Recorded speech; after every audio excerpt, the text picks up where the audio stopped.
নমস্কার বন্ধুরা, আবারও চলে এসেছি তোমাদের জন্য একটা নতুন রেসিপি নিয়ে। ভোলা মাছের ঝালের একটা সুস্বাদু টেস্টি রেসিপি।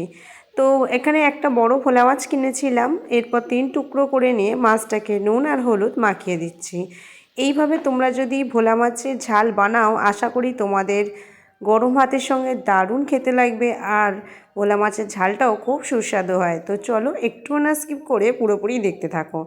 তো মাছটা আমি নুন হলুদ মাখানোর সময় হালকা একটু সর্ষের তেল মাখিয়ে নিয়েছিলাম, নিয়ে ভালো করে পুরোটা আমি হলুদ নুন আর সর্ষের তেল মাখিয়ে মাছটা আমি রেখে দিয়েছিলাম। তারপরে কড়াই তেল দিয়ে বেশ কিছুটা গরম হওয়ার পর মাছগুলো আমি কড়ার মধ্যে দিয়ে দিচ্ছি, দিয়ে ভালো করে একটু ভেজে নেব।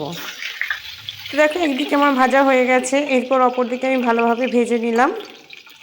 অনেক ধরনের অনেকভাবে তোমরা ভোলা মাছের ঝাল বানিয়ে খেয়েছো, প্লিজ আমার মতো এইভাবে একবার বানিয়ে দেখো, আশা করছি তোমাদের অনেক অনেক ভালো লাগবে।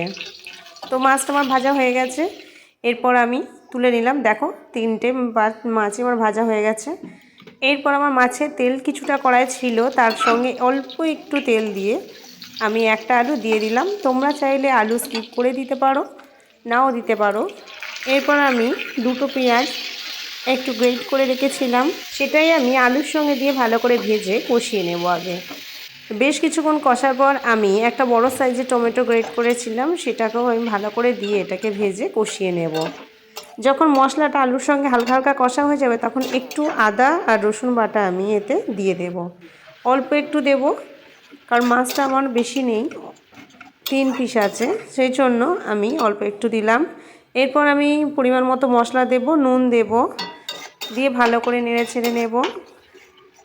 এরপর দিয়ে দিচ্ছি আমি পরিমাণ মতো হলুদ গুঁড়ো আর পরিমাণ মতো গুঁড়ো লঙ্কা। তোমরা যদি গুঁড়ো লঙ্কা না খেতে চাও তো স্কিপ করে দিতেই পারো, দিয়ে কাঁচা লঙ্কার ওপরে এই তরকারিটা বানিয়ে ফেলতে পারো। তো ভালো করে নেড়ে চেড়ে এটাকে কষে নিতে হবে। কষাটা হচ্ছে মেন ব্যাপার। যত ভালো করে কষবে তোমাদের তরকারি, তত ভালো টেস্টি হবে, তত আরও সুস্বাদু হবে। তো হালকা আমি 1/2 কাপের মতো জল দিয়ে আরও ভালো করে এটাকে মশলাটাকে কষিয়ে নেব। তো দেখো মশলাটা আমার তেল ছেড়ে ছেড়ে এসছে। এরপর আমি এটাকে ফাইনালি জল দিয়ে দেব।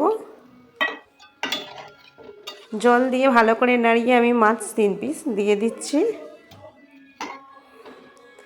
দিয়ে অল্প কিছুটা ধনেপাতা আমি এর ওপরে ছড়িয়ে দেব, আর 2টো কাঁচা লঙ্কা। তো আমি খুব বেশি জল দেব না, 5 মিনিটের মতো আমি মিডিয়াম আঁচে দিয়ে তারপরে তরকারিটা নামিয়ে ফেলবো। তো দেখো আমার ফাইনালি তরকারি কমপ্লিট, আমার ভোলা মাছের তরকারি বা ভোলা মাছের ঝাল বলতে পারো। তো এই ছিল আমার আজকের ভিডিও কেমন লাগলো অবশ্যই তোমরা কমেন্ট বক্সে জানাবে। আর ভিডিও ভালো লাগলে প্লিজ একটা লাইক দিয়ে চ্যানেলটা সাবস্ক্রাইব করে আমার পাশে থেকো। আর এইভাবে ভোলা মাছের ঝাল তোমরা একবার বানিয়ে প্লিজ দেখো, আশা করছি তোমাদের ভীষণ ভালো লাগবে। তো চলো বন্ধুরা, টাটা, আবার দেখা হচ্ছে অন্য রেসিপির অন্য ভিডিওতে। আর হ্যাঁ, চ্যানেলটা সাবস্ক্রাইব করতে একদম ভুলবে না। চলো টাটা, ভালো থাকবে।